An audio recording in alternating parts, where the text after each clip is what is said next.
Hi, in this tutorial I'm going to show you how to sum product sales in WPS spreadsheet. To do it, you can use special function like SUMPRODUCT. So for example, we have here three columns. First one with region, the second one with number of product sales, and the third one with product price.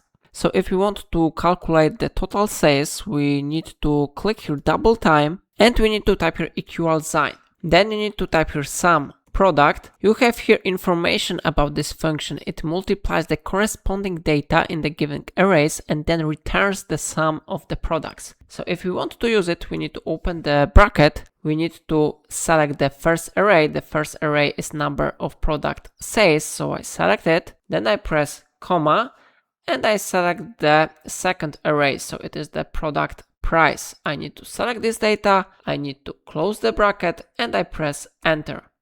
After that, you will get the total sales result. So in this example, it is 3,100. But of course, if you will change the number of product sales, for example, you will change the north to 400 and you will press enter, you can see that the total sales value has been changed to this one. So it may be automatically updated.